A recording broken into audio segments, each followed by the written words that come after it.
चल रहे हैं उसके बाद ही करें।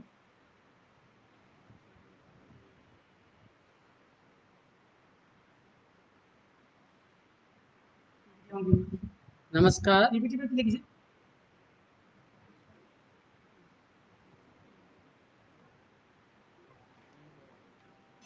Control plus.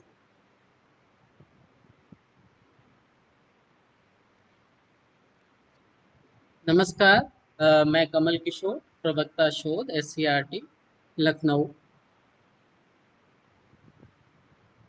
आज हम लोग DLED चतुर्थ सेमेस्टर का अ, विज्ञान विषय का जो एक पाठ है, रक्त की संरचना, रक्त वर्ग, रक्त बैंक इत्यादि अ, और भी टॉपिक हैं वो हम आगे कवर करेंगे। इसके बारे में चर्चा करेंगे। हालांकि हम लोग काफ़ी कुछ इसके बारे में जान चुके हैं, पढ़ चुके हैं, तो आगे का पार्ट पढ़ेंगे, लेकिन थोड़ा सा शॉर्ट में पहले हम उसको रिवाइज कर लेते हैं जिससे कि कनेक्ट करने में आसान रहे। जैसा हम जानते हैं कि जो रक्त है वो एक लाल रंग का तरल पदार्थ होता है जो शरीर में पाया जाता है। इसको हम तरल संयोजी ऊतक भी बोलते हैं, लिक्विड कनेक्टिव टिश्यू। क्योंकि ये शरीर के सभी अंगों में घूमता रहता है तो उसका मतलब सभी अंग एक दूसरे से कनेक्ट रहते हैं। इसके अगर प्रॉपर्टी की गुणों की बात करें तो अगर लिक्विड है तो अभी हम लोगों ने इससे पहले एक पार्ट पढ़ा था एसिड बेस और सॉल्ट। तो उसमें देखा था कि जो पदार्थ होते हैं वो अम्लीय हो सकते हैं, क्षारीय हो सकते हैं या उदासीन हो सकते हैं। इस आधार पर अगर हम देखें तो जो रक्त है वो हल्का सा क्षारीय होता है, क्योंकि पीएच 7 से ज़्यादा होती है वो क्षारीय होता है, तो इसकी पीएच 7.3 से 7.5 है। शरीर में इसकी मात्रा प्रतिशत में 7 से 8% होती है। अगर 70 kg का कोई मनुष्य है तो आप 7 से 8% निकाल सकते हैं। 5 से 5.5 लीटर उसके अंदर ब्लड हो सकता है। रक्त अगर हम इसको और बारीकी से देखें, माइक्रोस्कोप इस्तेमाल करें, तो हम देखते हैं कि इसमें इसके दो घटक होते हैं। एक तरल भाग जिसको हम रक्त प्लाज्मा कहते हैं, और दूसरा उसमें ठोस भाग होता है जिसको रक्त कणिकाएं कहते हैं। तो इन दोनों की अगर हम प्रतिशत में मात्रा करें, बात करें, तो जो रक्त कणिकाएं हैं वो पूरे ब्लड का 45% बनाती हैं, और जो प्लाज्मा है वो 55%, मतलब प्लाज्मा का की मात्रा ज़्यादा होती है। अगर हम रक्त कणिकाओं की बात करें तो हमने देखा था कि रक्त कणिकाएं 3 प्रकार की होती हैं। RBC, red blood blood cells, या इनको लाल रक्त कणिकाएं कहते हैं। श्वेत रक्त कणिकाएं, व्हाइट ब्लड सेल। तीसरा पड़ा था प्लेटलेट्स। तो ये 3 प्रकार की होती हैं, उनका अपना शेप होता है, कलर होता है, उनके अपने अपने कार्य होते हैं। तो इस डायग्राम से आप देख सकते हैं शेप। आगे हम एक एक करके इनको डिस्कस करेंगे। लाल रक्त कणिकाएं जो होती हैं, पहले बात करते हैं ये कहाँ बनती हैं। ब्लड में होती हैं, लेकिन इनका निर्माण अस्थि मज्जा में होता है, जो लंबी हड्डियां होती हैं। तो हड्डियों के अंदर एक ब्राउन कलर का पदार्थ होता है, गूदा जैसा, उसको अस्थि मज्जा कहते हैं, उसमें इनका निर्माण होता है। इनकी शेप उभयतल होती है, और इनका आकार जो बात की केंद्रक, क्योंकि ये सेल है तो उसमें केंद्रक होता है, लेकिन यहाँ पर केंद्रक नहीं होता है। इनका लाल रंग इसमें पाए जाने वाले एक रंगा पदार्थ जिसको हीमोग्लोबिन कहते हैं उसके कारण होता है। और हीमोग्लोबिन में आयरन नामक एक मिनरल होता है। अगर इसकी मात्रा की बात करें तो एक स्वस्थ मनुष्य में रक्त के अगर 100 ml हो तो उसमें 12 से 16 ग्राम हीमोग्लोबिन होता है। स्त्रियों में इसकी जो हीमोग्लोबिन की मात्रा थोड़ी सी कम होती है। आरबीसी हमेशा जीवित नहीं रहती हैं। ये 120 4 महीने तक, एक जो मस्ती मज्जा में उत्पन्न हुई है वो 4 महीने में 120 दिन बाद वो प्लीहा, स्प्लीन जिसको तिल्ली भी कहते हैं, उसमें नष्ट हो जाती है। इसका मुख्य कार्य होता है जो ऑक्सीजन गैस है उसको एक जगह से दूसरी जगह पर ले जाने का मेन काम होता है। श्वेत रक्त कणिकाएं, इनको ल्यूकोसाइट भी इंग्लिश में कहते हैं। इनका कोई कलर नहीं होता, यहाँ पे कलर दिखाया गया है क्योंकि ये स्लाइड से चित्र लिया गया है। स्लाइड में कोई चीज़ तभी दिखती है जब उसको किसी एक विशेष कलर से रंगा जाता है, तो वैसे इनका कोई कलर नहीं होता है। अगर हम तीनों प्रकार की कणिकाओं की बात करें तो सबसे ज़्यादा आरबीसी ही होती हैं। बाकी वाइट ये श्वेत रुधिर कणिकाएं प्लेटलेट्स उनके कंपेरिजन में बहुत कम होती हैं। तो इनकी हमने देखिए संख्या की बात की है कि प्रति घन मिलीमीटर अगर रक्त लें, एक घन सेंटीमीटर मिलीमीटर का जो है, उसमें इनकी संख्या 6,000 से 8,000 तक होती है। इसका भी निर्माण अस्थि मज्जा में होता है। जीवन काल देख सकते हैं, ये कई प्रकार की होती हैं, तो इसका शेप और इनके सबके अपने अपने अलग अलग कार्य होते हैं। मुख्य कार्य इनका होता है शरीर की प्रतिरक्षा करना। ये जो भी बीमारी पैदा करने वाले जीवाणु विषाणु होते हैं, उनसे लड़ते हैं। तो सर अगली है पटिकाणु या प्लेटलेट्स। इनका नाम जब डेंगू का बुखार चल रहा था तो इसका नाम बहुत सुनने में आता था। तो ये ब्लड में ही पाई जाती हैं। इनकी संख्या स्वस्थ मनुष्य में 1.5 लाख से 3.5 लाख प्रति मिलीमीटर में होती है।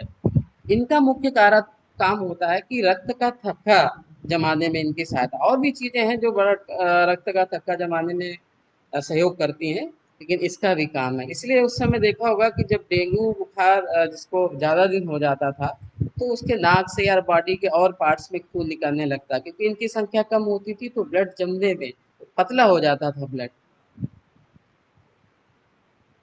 हमने कणिकाओं की बात की थी, अब हम बात कर देते हैं रक्त प्लाज्मा। ये ब्लड का तरल भाग होता है जो कि लगभग 55% होता है। अगर हम आरबीसी निकाल लें ब्लड से, तो जो बचा हुआ तरल होगा उसका वो हल्के पीले रंग का होगा, क्योंकि लाल रंग तो केवल आरबीसी में उपस्थित हीमोग्लोबिन के ही कारण होता है। अ, इसमें क्या होता है, इसमें जो प्लाज्मा है वो उसमें 90 से 92% तो जल होता है, बाकी उसमें कार्बनिक और अकार्बनिक। कार्बनिक में कई प्रकार की प्रोटीन होती है, जैसे फाइब्रिनोजन, ग्लोबुलिन, एल्बुमिन। इन प्रोटीन्स का काम सबके अलग अलग है। जैसे फाइब्रिनोजन नाम जो है, ये भी थक्का जमाने में काम आती है। अकार्बनिक पदार्थ में बहुत से मिनरल होते हैं, कैल्शियम, मैग्नीशियम, बाइकार्बोनेट, क्लोराइड, ये सब घुले रहते हैं। इसमें जो बाइकार्बोनेट है, इसका काम होता है कि जो रक्त में CO2 है, उसके परिवहन में काम होता है। ये ब्रेक होता रहता है CO2 और फिर बन जाता है इसी में। तो आप देख सकते हैं फाइब्रिनो में काम। फिर है सीरम। कभी हमें चोट लग जाती है और आप 5 से 7 मिनट बाद अगर आप स्वस्थ हैं तो 5 से 7 मिनट के अंदर वो ब्लड बहना बंद हो जाता है, क्योंकि धक्का जम जाता है। अगर आप थोड़ी देर बाद देखें तो उस जहाँ घाव हुआ था वहां से एक हल्का पीला, बहुत हल्का पीला पदार्थ लिक्विड बहता हुआ दिखाई देता है, वो सीरम होता है। अब क्या होता है कि जो प्लाज्मा में जो अभी पढ़ा है फाइब्रिनोजन और जो और भी प्रोटीन जो थक्का जमाने काम आती है, वो सब इस्तेमाल हो गई। अब बाकी जो बचा हुआ है उसी को सीरम कहा जाता है। हमने रक्त की संरचना पढ़ ली। अब हम देखते हैं रक्त समूह, ब्लड ग्रुप। वैसे तो बहुत से तरीके से देखने में हमको लगता है कि जो सभी मनुष्यों का रक्त एक समान है, लेकिन ऐसा होता नहीं है। तो कई वैज्ञानिकों ने विभिन्न लोगों के रक्त को बहुत तरीके से वर्गीकृत किया है। बहुत सारे हैं, लेकिन दो वर्गीकरण जो हैं वही ज़्यादा तक इम्पोर्टेंट हैं। उसमें एक है एबीओ समूह और दूसरा है आरएच समूह। इन्हीं दो वर्गीकरण की जरूरत पड़ती है, बाकी की बहुत विशेष परिस्थितियों में ही जरूरत पड़ती है, नहीं तो हमारा काम सब इसी से हो जाता है। तो एबीओ समूह में क्या होता है कि किस आधार पर इसमें रक्त को विभाजित किया गया है, वर्गीकृत किया गया है। इसमें ये कहा गया है, इसको जो वैज्ञानिक थे कार्ल लैंड स्टीनर, इन्होंने कहा कि जो आरबीसी होती है ब्लड में, उस आरबीसी पर दो प्रकार की प्रोटीन पाई जाती है उसकी सतह पर, और उस प्रोटीन को इन्होंने नाम दिया एंटीजन या प्रतिजन हिंदी में।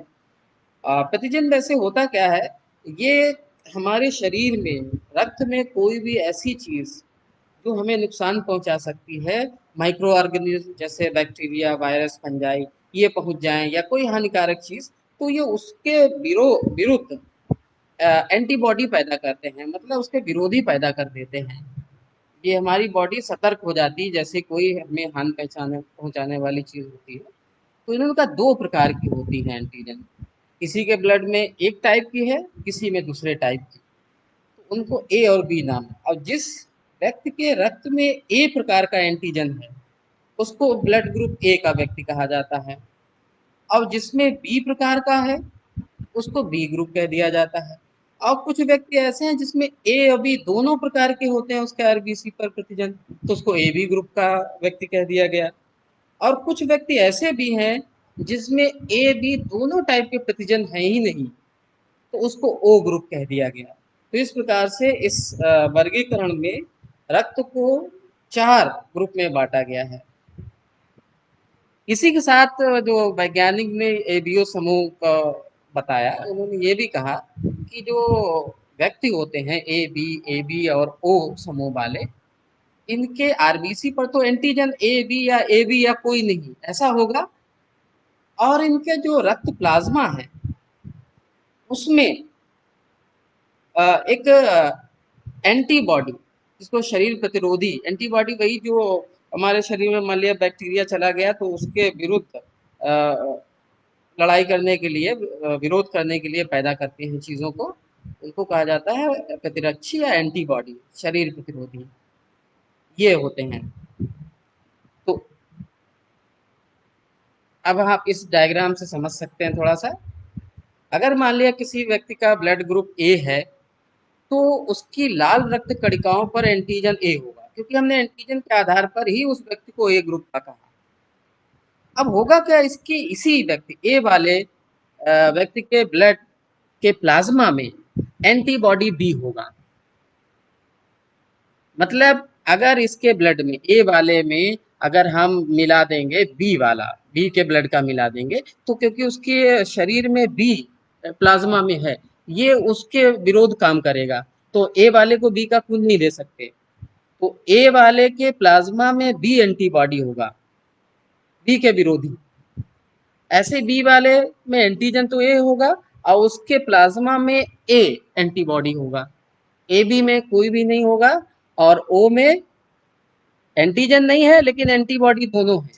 मतलब इसको ए या बी किसी का, ए बी ए बी किसी का ब्लड देंगे क्योंकि एंटीबॉडी दोनों है, ये उसको नुकसान पहुंचाएंगे। और फिर हम देख रहे हैं कि रक्त आधान, ब्लड एक दूसरे का किसको दिया जा सकता है किसका नहीं, इसके संबंधित एक टेबल बनी हुई है। अ, अब देखिए रक्त समूह दिया है इधर, रक्तदाता के देखा क्या जाता है अक्सर हम जो दाता होता है रक्त का, डोनर, उसके एंटीजन देखते हैं, और जो ग्राही होता है उसके एंटीबॉडी देखे जाते हैं। ए ब्लड ग्रुप का व्यक्ति है तो उसके आरबीसी पर ए एंटीबॉडी एंटीजन होगा। अब हम जाते हैं कि क्या ए ब्लड ग्रुप वाले को दे सकता है, तो यहाँ से आप देखिए टेबल में एंटीजन ए है लेकिन ए में एंटीबॉडी बी है, तो एंटीजन ए और एंटीबॉडी भी पास पास आएंगे, तो क्योंकि जो बी है वो बी का विरोधी है, कैपिटल ए का तो विरोधी है नहीं, तो इसका मतलब ए का जो ब्लड है वो ए को दिया जा सकता है। तब ब्लड नहीं दिया जा सकता जब कैपिटल ए और कैपिटल स्मॉल बी ए साथ साथ नहीं होने चाहिए। यहाँ पर कैपिटल ए होगा और स्मॉल बी होगा, एक दूसरे के विरोधी नहीं है, ये बी का विरोधी है एंटीबॉडी, तो दिया जा सकता है। बी के केस में देख लीजिए, ए का ब्लड बी को दिया जा सकता है नहीं, क्योंकि ए कैपिटल भी एंटीजन ए है और एंटीबॉडी भी ए है, एक जैसे हो जाएंगे, विरोधी हो गए, ए का एंटीबॉडी उसका विरोधी है तो यहाँ नहीं दे सकते, कागुलेशन होगा, ब्लड क्लॉटिंग हो जाएगी। ए बी को भी दे सकते हैं, हाँ दे सकते हैं, क्योंकि इसमें मान लिया एंटीबॉडी है लेकिन इसमें एंटीजन कोई एंटीबॉडी होता ही नहीं। ओ के केस में नहीं दे सकते क्योंकि आप इसको देंगे तो इसमें पहले से ए एंटीजन हुआ, यहाँ से एंटीबॉडी ए मिल जाए ए मिल जाएंगे तो ब्लड क्लॉटिंग शुरू हो जाएगी। ऐसे ही आप बी के केस में देख सकते हैं, ए बी के केस में आप देख सकते हैं सेम कैपिटल ए और स्मॉल ए नहीं होना चाहिए। वो इसलिए क्योंकि एंटीबॉडी को हमने स्मॉल लेटर से डिनोट किया है और एंटीजन को कैपिटल, तो विरोधी होने के कारण। तो इस तरीके से आप समझ सकते हैं कि किसका ब्लड किसको दिया जा सकता है और क्यों। दूसरा समूह होता है, ब्लड ग्रुप का वर्गीकरण किया गया आर एच समूह के आधार पर। यहाँ पर क्या होता है कि उसके बाद कार्ल लैंड स्टीनर ने एंटीजन के बारे में तो पता किया कि आरबीसी पर एंटीजन ए और बी होते हैं। फिर बाद में उन्होंने ये भी देखा कि आरबीसी पर एक और टाइप की प्रोटीन होती है, एक अन्य प्रकार की प्रोटीन भी है, जिसको उन्होंने आर एच फैक्टर नाम दिया। और देखा कि 80% जो मनुष्य हैं उनमें ये आर एच टाइप का ही प्रोटीन होती है और 20% में लगभग नहीं होती। तो क्या कहा कि जिनके जिन व्यक्तियों की आरबीसी पर ये आर एच फैक्टर पाया गया उनको कह दिया आर एच पॉजिटिव, और जिस पर ये नहीं पाया गया उसको आर एच नेगेटिव। तो आर एच पॉजिटिव नेगेटिव की जो वर्गीकरण है वो इस आधार पर है कि क्या किसी व्यक्ति के आरबीसी में आर एच फैक्टर उपस्थित है या नहीं।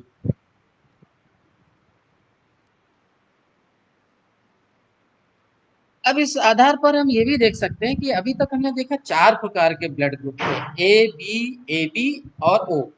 लेकिन जब आर एच फैक्टर की खोज हो गई तब क्या किया गया, अब 8 प्रकार के हो गए ब्लड।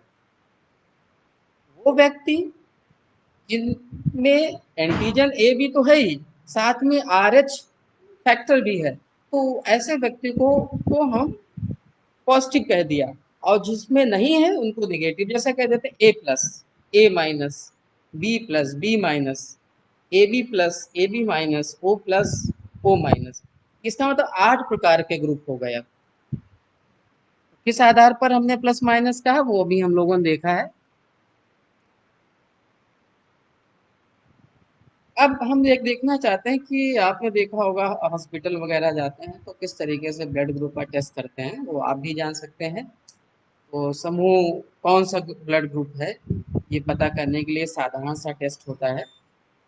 अ, जब आप ब्लड ग्रुप टेस्ट कराते हैं तो उनके पास 3 छोटी शीशियों में कुछ लिक्विड पदार्थ भरा होता है। तो क्या होता है उसमें, अ, एक शीशी में तीनों में सीरम होते हैं। सीरम अभी हम लोगों ने जाना जिसमें ब्लड को क्लॉट करने वाले कंपोनेंट हटा लिए जाएं तो वो जो लिक्विड रहता है उसको बोलते हैं सीरम।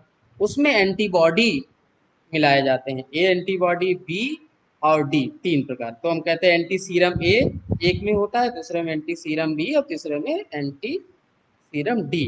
ये 3 काम में लाए जाते हैं। ए बी का तो काम blood group A B C, A B, A B, A B या ओ पता करते हैं, और डी वाले से पता कर सकते हैं कि पॉजिटिव है कि नेगेटिव।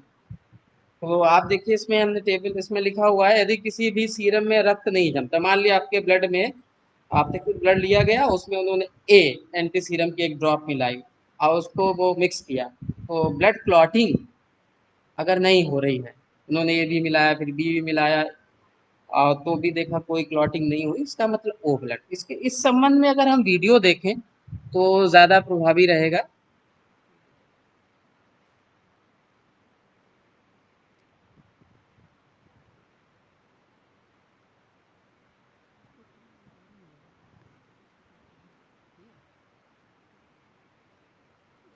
ये है ना।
स्लाइड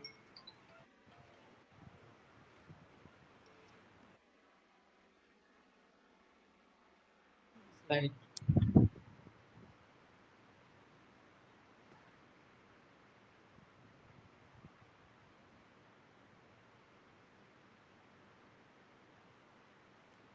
तो इस तरीके से हम वीडियो से अगर इसको आप दोबारा से भी देख सकते हैं। अगर हमको ये कॉन्सेप्ट पता चल जाए कि ब्लड के एंटीजन और एंटीबॉडी किस तरीके से क्रिया करते हैं, तो हम ब्लड ग्रुपिंग के बारे में ठीक से समझ सकेंगे।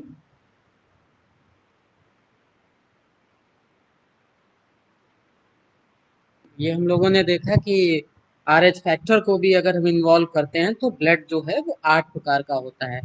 वैसे तो हम कहते हैं ओ जो है वो सर्वदाता है, लेकिन अगर हम सही मायने में आरएच को भी कंसीडर करें तो हम कह सकते हैं कि ओ माइनस जो है वो सर्वदाता होगा, यूनिवर्सल डोनर। इसी प्रकार से हम कहते हैं कि ए बी जो है वो यूनिवर्सल एक्सेप्टर है, जबकि अगर हम आर एच के बारे में देखते हैं तो ए बी प्लस जो है वो सर्वग्राही या एक्सेप्टर होगा।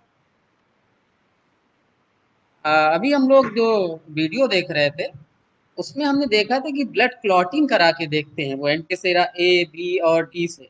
टी से तो पता चलता है कि आर एच फैक्टर है कि नहीं, लेकिन सभी के केस में हमने देखा था कि उसमें अगर ब्लड क्लॉटिंग होती थी उस आधार पे हम बताते थे। तो आज हम लोग ब्लड ग्रुप और ब्लड का टेस्ट कैसे करते हैं इसके बारे में जाना है। आगे इसमें और भी टॉपिक हैं, ब्लड बैंक, ब्लड प्रेशर इत्यादि, इसको हम आगे कवर करेंगे। तो आप लोग जो ब्लड ग्रुपिंग की टेबल है इसको ठीक से समझ लीजिए, तो बाकी रक्त से संबंधित सभी चीज़ें बढ़िया से समझ में आ जाएंगी। धन्यवाद।